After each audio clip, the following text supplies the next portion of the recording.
I never thought one day I'd be standing in the middle of my own sister's wedding venue, staring at a room full of shocked faces, while trying to swallow the burning embarrassment tightening around my throat. All because the one person I trusted the most decided to humiliate me in front of hundreds of guests, and the worst part. My own parents laughed. Even now, when I replay that moment in my mind, I can still feel the heat crawling up my face, the sting behind my eyes, and the way my hands shook while everyone around me pretended not to stare. And the thing is, I keep asking myself, was I wrong for what I eventually did? Was I wrong for walking away that night and coming back later with a plan that would expose every single person who thought humiliating me was a joke? Tell me honestly, because sometimes I still doubt myself, even though a part of me knows what happened wasn't just cruel, it was intentional. But let me start from the beginning, because this entire story didn't begin at the wedding. No, it started months earlier, when I first met someone I thought was my soulmate. His name was Zane, and I met him during a family dinner that my mother insisted we attend because she wanted to strengthen ties with old friends. I almost didn't go, but somehow everything in my life has a way of pushing me toward the very situation that will break me later. Zane wasn't someone you could ignore in a room. He had this charm, this easygoing confidence, the type of smile that made you feel like you were the only person he was focused on, even if there were 100 others around. I remember thinking he was too polished, too perfect, like he had been carved out of some ideal my mother always dreamed of for me. But I didn't think much of it. I didn't think I would end up falling for him, hard, only to realize later that he didn't fall for me. He fell for the idea of having someone he could mock behind closed doors and impress in public. It's funny how people who look like angels often have the sharpest claws. The first few weeks were like something out of a dream. He messaged me constantly. He remembered small details from conversations I'd forgotten we even had. He made me feel special in a way I had never felt before, not growing up in a family where I was always compared to my younger sister, Aisha, who basically lived her entire life in a spotlight I never had. She was the golden child, the perfect daughter, the one who never disappointed. I was the one who tried. According to my mother, a word she used as if it was a compliment. But Zane made me feel like I wasn't living in Aisha's shadow. He listened.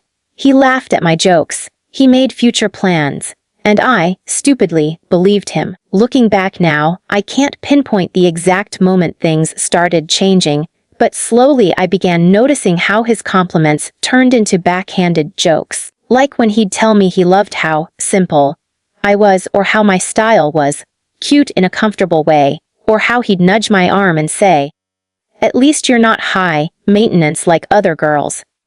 And I would laugh, because I thought he was just teasing.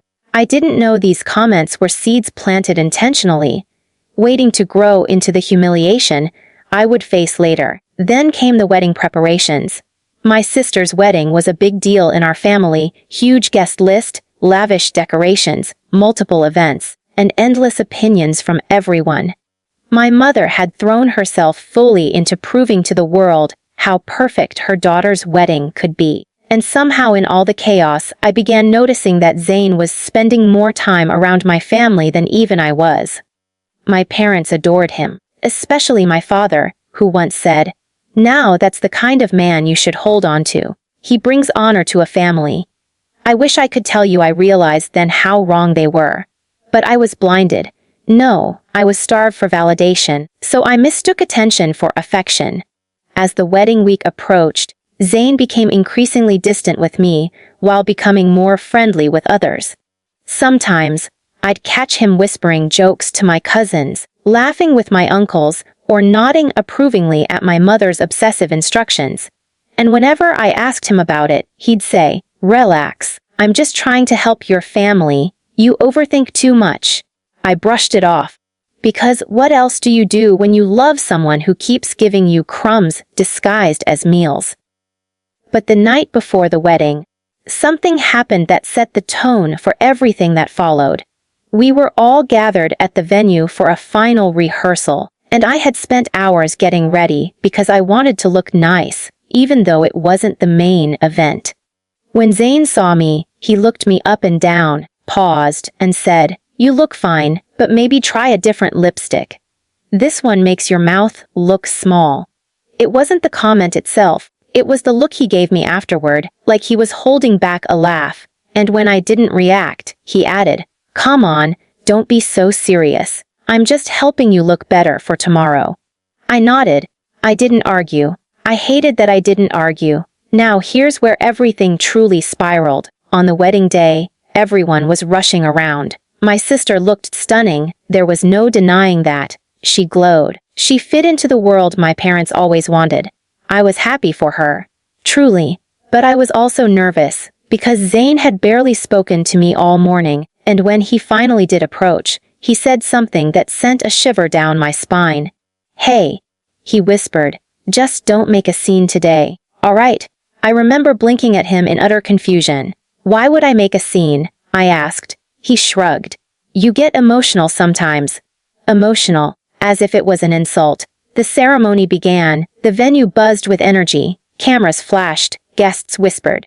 Everything felt like it was happening in slow motion. And then came the moment that changed everything. After the nikah was completed and the families were mingling, the photographer announced he wanted to take group photos. One set was with the bride's family. We all gathered around, and the photographer asked if there were any special guests or significant others who should join. Before I could even open my mouth, Zayn loudly said, "Oh no, I'm not her significant anything, we're just friends. Besides, she's not really dating material." And he laughed. He laughed. Then my parents laughed. My uncles laughed. A few cousins exchanged looks. And I stood there frozen, feeling like something inside me had shattered into tiny, sharp pieces. I couldn't breathe. I couldn't speak. I couldn't move. All I heard was my mother saying, "Zayn Beta, you're too funny," while wiping tears of laughter from her eyes. Too funny. My humiliation wasn't an accident. It was entertainment. I finally forced my body to step away from the group, pretending to adjust my scarf, pretending that my chest wasn't tightening, pretending I wasn't 2 seconds away from breaking down. And when I walked away, no one followed me. No one asked if I was all right. Not even my sister, who was glowing on her throne of perfection. I went outside to the back of the venue, where the noise faded and the cool air hit my face. I felt sick. I felt foolish. I felt betrayed in more ways than one. The man I loved humiliated me in front of my entire family, and the family, who was supposed to love me, laughed right along with him. I stayed outside for a long time, long enough for the sky to darken and the music to get louder.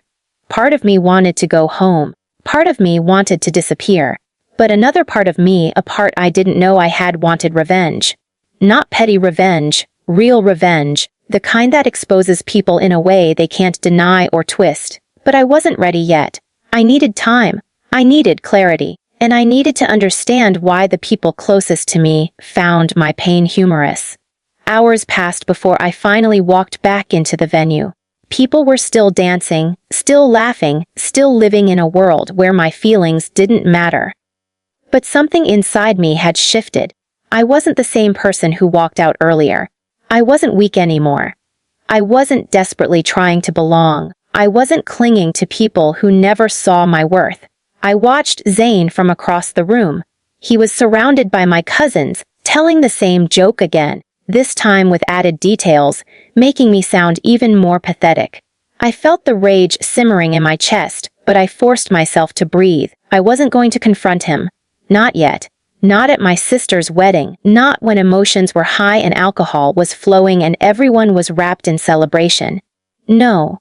My revenge needed to be perfect. And, before I tell you what happened next, before I tell you how I turned the tables so sharply that no one in that room saw it coming, I want you to pause for a moment and really think about this. If you were in my position, humiliated by someone you trusted, laughed at by your own parents, and treated like a joke by a man you were ready to build a future with, what would you have done? Seriously. Would you have walked away quietly? Would you have confronted him right then and there? Or would you have done what I did, planned something so precise, so brutally honest, that it exposed the real villains in the story? Comment below and tell me, because even now I wonder if there was another way. When I walked back into the wedding hall later that night, something inside me felt strangely calm, like the storm that had been raging inside me all day had finally settled into a quiet, icy focus. I wasn't shaking anymore. I wasn't on the verge of tears. I wasn't hoping anyone would notice I had been gone or come check on me. Instead, I watched everyone, every person who had laughed at me, ignored me, dismissed me, and I realized something that changed everything. I didn't need their approval. I didn't need their validation, and I certainly didn't need their pity. What I needed was justice. Not the violent kind, not the dramatic screaming confrontation kind, but the kind that makes people face the truth about themselves in a way they can never deny again. I knew that exposing Zayn wouldn't just be about getting back at him. It would be about reclaiming the shred of dignity he tried to steal from me. And to do that, I needed a plan, not an outburst. As I walked deeper into the hall, the lights glowing off the golden decorations and the guests twirling on the dance floor, I scanned the room for my parents. They were seated at a table close to the stage, laughing with relatives, plates full of dessert. My mother looked radiant, my father proud, both basking in the success of their favorite daughter's perfect wedding.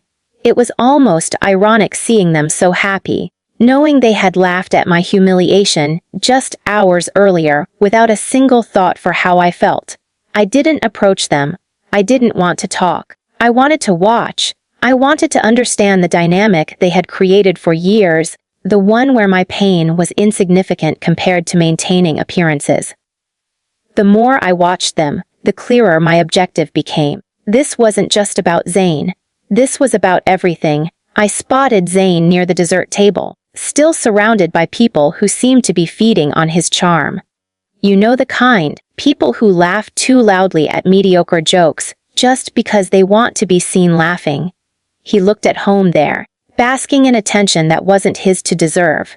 He didn't see me yet, but I saw him. I took in every detail: the smirk, the body language, the casual arrogance. And in that moment, something clicked inside me. I remembered every small insult he had thrown my way, every time he undermined me, every moment I'd excused his cruelty as teasing. I realized he was never shy about humiliating others because it made him feel powerful. But what happens when you turn the humiliation back on the person who expects to always be the one in control? I knew I couldn't just walk up to him and confront him. That's what he would expect. He'd twist it, mock it, exaggerate it, and turn it into yet another story to entertain the crowd. He was good at that, spinning narratives. But there was something he didn't know, something I had accidentally discovered weeks ago, something that would become the centerpiece of the revenge I never knew I had the strength to plan. 2 weeks before the wedding, I had borrowed his laptop to submit a file when mine wouldn't turn on. I hadn't been snooping. I hadn't been looking for anything. But when I opened the browser, I saw a folder in the bookmarks bar titled Jokes. I assumed it was memes or comedy videos, so I clicked it. But instead, it opened a shared document created by Zayn and one of his friends, where they listed funny stories about women they had talked to, dated, or almost dated. And there, in the middle of the list, was my name. Under it were bullet points of jokes. At my expense, the way I talked, the way I dressed, how desperate I supposedly was for attention, how lucky it was that he gave me the time of day, how he planned to keep her around until she gets boring. And the worst one, she thinks I actually like her. This will be fun. I felt sick reading it. I remember closing the laptop and pretending I hadn't seen anything. I told myself I would confront him later, after the wedding stress was over. But then the wedding humiliation happened, and the memory of that document came back with such force it felt like a slap across my face. I had screenshots, multiple, clear, time, stamped, undeniable, and in that moment, everything aligned. I didn't need to create revenge, I already had it. All I had to do was deliver it. But how? A scene in the wedding hall would ruin my sister's day, and despite everything, I didn't want to destroy her moment. She didn't deserve to have her wedding tied to my pain. No matter how perfect she always seemed, she wasn't the enemy. My humiliation belonged to me, Zan, and my parents, not her. So I decided to wait. But fate, it seems, didn't want me to wait too long. Because while I was thinking, I suddenly heard my name being called from the stage. "Where's the elder sister? Come on stage! We're doing a fun segment!" I froze. My stomach dropped. The fun segment was something the wedding host announced unexpectedly. Apparently, they wanted to pull some family members on stage for a light-hearted game. And someone who hated me, called out my name louder than anyone else. It was Zane. He stood next to the host, laughing, waving his hand toward me as if I were some shy little child who needed encouragement. "Come on," he shouted. "Don't hide this time." This time, the irony wasn't lost on me. My mother nudged me. "Go," she said, smiling, as if nothing had happened earlier. And that's when I made the decision. If they wanted a show, I would give them one, but not the one they expected. I walked to the stage slowly, feeling every eye in the room following me. Zane smirked as I approached. "Finally," he joked. "I thought you'd run away again." A few guests laughed. I didn't. The host explained the game. It was something stupid, basically a rapid-fire round where we had to answer, cute or cringe, about hypothetical situations. It was meant to be playful, silly. But when it started, I noticed something. Every prompt he gave me seemed targeted, specific, like someone had fed him details. What if someone sends long paragraphs? What if someone gets too attached? What if someone misreads signals? What if someone thinks you like them when you're just being nice? People laughed at the questions. Zane laughed at the answers. And with every laugh, something inside me snapped a little more. Finally, after one question, Zane leaned into the mic and said, "To be fair, some girls really build relationships in their heads." That was it. I took the microphone from the host before he could stop me. The room fell silent. Everyone looked at me, expecting me to play along or laugh nervously or shrink back into embarrassment like they thought I would. But I didn't. Instead, I said, "Actually, I want to answer that." Zane looked smug, like he was waiting for me to embarrass myself again. I didn't blink.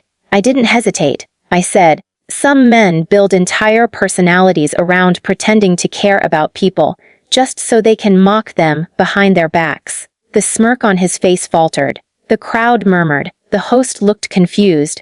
I continued. "And some men make lists, actual lists, of jokes about the women they pretend to like, calling them things like desperate, or boring, or not dating material. Some even brag about how they're just leading someone on for entertainment." The room grew absolutely silent. You could hear the DJs breathing. Zane's expression shifted from amusement to panic. "What are you talking about?" he demanded, his voice slightly shaking. I pulled my phone out, unlocked it, and held it up toward the big LD screen behind us. I didn't even have to say anything, because before the host could react, the technician, who must have thought this was part of the fun, cast my phone screen onto the massive display behind us. And there it was, the document, with his name, his comments, his jokes about me, his words describing me as someone to keep around for fun. The room gasped in unison. Guests leaned forward. Cameras zoomed in. My father stood up. My mother's hand flew to her mouth. And Zane, who always bragged about being unshakable, looked like his entire world was collapsing in front of him. He tried to grab my phone, but I stepped back. The host blocked him by instinct. "You hacked me!" he shouted. I laughed. Actually laughed. For the first time that night, it wasn't forced or nervous. It was real. I didn't hack anything. You asked me to submit a document on your laptop, remember? Maybe next time don't bookmark your insults. People started whispering. Some glared at him. Some glared at my parents. My mother finally stood up and screamed my name, but I ignored her. Zane stuttered, trying to spin a story. "It was a joke. Everyone jokes with friends. It's not." I cut him off. "You humiliated me today, in front of my family, in front of strangers." And they laughed. But I'm not the desperate one here. I'm not the one who needs to tear people down to feel important. He opened his mouth to argue again, but before he could, I said the sentence that silenced him completely. You never deserved me. I dropped the mic. Literally. The sound echoed around the hall. I walked off the stage without looking back, even as people surrounded him, some scolding, some questioning, some recording. I didn't care. I didn't want to be part of the chaos that followed, though from what I heard later, it was glorious. My father yelled at him. My mother fainted. My aunt slapped him. My sister screamed at everyone for ruining her wedding, then turned around and blamed our parents for enabling him. The family split into sides within minutes. And Zane, he disappeared before the night was over. But my story didn't end there. I walked outside again, breathing in the cool night air, letting the silence wash over me. I felt light, not because I had embarrassed him, but because I had finally stood up for myself. Not quietly, not apologetically, publicly, powerfully. For the first time in years, I felt free. My parents came outside eventually. My father looked furious, but not at Zane, at me. You humiliated us, he said sharply. In front of everyone, I turned to him slowly and said, No, you humiliated yourselves when you laughed at me. My mother tried to speak but couldn't form a sentence. My sister eventually came out too, her makeup ruined, her dress torn at the sleeve. She looked exhausted, angry, hurt, but not because of me, because of them. She walked toward me and hugged me tightly, and whispered, I'm sorry. It was the first apology I had heard all day. I didn't stay long after that. I left the venue quietly, took a cab home, changed out of my dress, washed the makeup off my face, and sat on my bed replaying the night. But instead of crying, I smiled.